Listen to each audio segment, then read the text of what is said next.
Hi,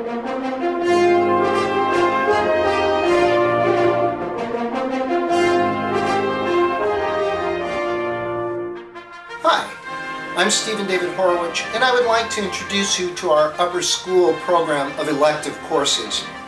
Let's start by pointing out that an elective course is obviously an elective course. It's something you select to do. It's not required.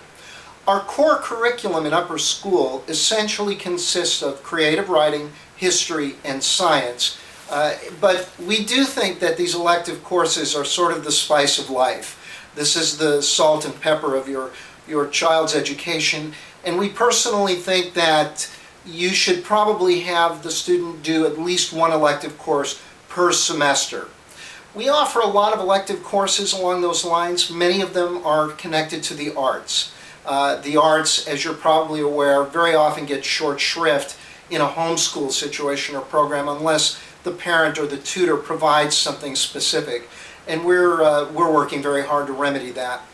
We offer various areas of the arts as far as elective courses. One of them is animation. You'll find out more about animation when you go to the page of animation courses for upper school and take a look at it. Animation is essentially for students who already draw very well. This program does not teach a student how to draw. So if your student draws very well and is really interested in animation, we recommend you go take a look at the video on that page, find out a lot more about our animation program.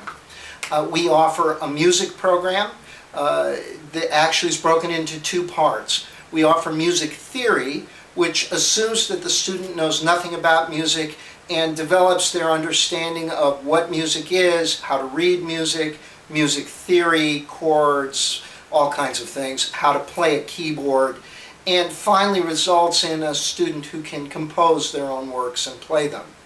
Again, there's a lot more information if you go to the page that covers the music courses in upper school. We offer a music history program that consists of 9 courses that do nothing but teach music history. There are literally hundreds of composers covered in detail on these courses with hundreds and hundreds of samples of their music. We found just many links on the internet of the greatest performers of the 20th century performing marvelous works by every important composer. So what you're doing in doing the music history courses is also sort of acquiring a huge library of musical history presentations and performances. That's a terrific program. If you're serious about music, there's enough there to keep somebody busy for a year or two in music history, but you can pick and choose which areas of music you're interested in and what kind of composers you'd like to study. So that kind of covers the music program. And again, there's a lot more if you go to the music page of the upper school program. We offer a year's worth of acting courses for upper school.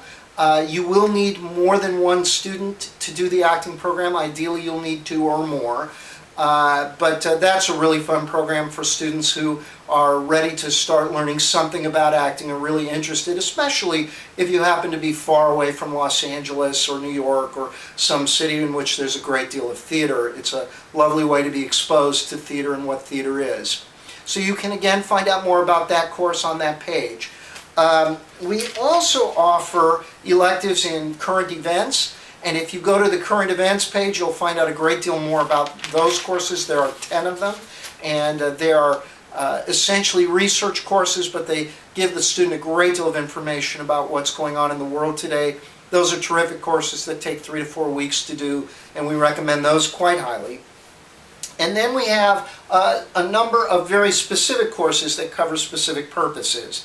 We have what's called the Artist's Basic Course. This is a great course for students who are absolutely convinced that they want to be artists and that that's what they're going to do for a living. It's a good course for adults who are already in the arts, who are planning on going into the arts.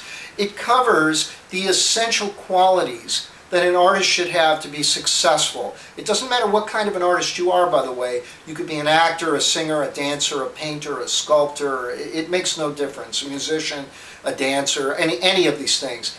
The Artist's Basic Course covers the essential skills and qualities that you need to develop to be successful in the area of the arts. It also gives many exercises that help develop those skills and qualities. So that's a terrific course if you're interested in the arts. We have a course called Ambitions and Plans. Course name kind of speaks for itself. It's really for students who are getting ready to graduate or getting pretty close to the end of their education. It's also for adults, and what it does is step by step teach the student how to make very specific and very structured plans that will get them where they want to go. It's a terrific course to prepare to get things done. It's a good course for younger students in upper school as well who are planning to do things and who are very ambitious. Hence the name Ambitions and Plans. You might want to take a look at the samples of that course as well. We have a How to Take a Vacation course, very inexpensive, very short, makes vacations much more fun and much more productive. A student can do it in a couple of hours. It's a very simple course. Take a look at it. And then if you're interested in, if you have a student who's interested in either science fiction or in fantasy, we have literature courses that tell the history of those two genres. Each course picks one of them. We have a science fiction course and a fantasy course. It gives you the history of that genre and a reading list with assignments in sequence. So you really see how science fiction developed, reading the very best of science fiction in the correct order and learning about the men and women who wrote the books. So those are nice elective courses. You're going to be reading anyway. Your student will have reading requirements. In most states there are very well defined reading requirements. In California, where I am, a student is supposed to read one book a month. And this is one way for the student who's interested in either science fiction or fantasy to indulge themselves and still fulfill those requirements. So that gives you an overview of our elective courses. What we hope you'll do is go look at the specific elective areas that you might be interested in, be they music or music history, current events, acting, animation, literature, artist basics, ambitions and plans.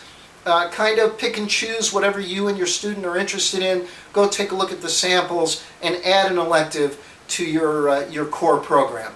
Thank you very much for your time.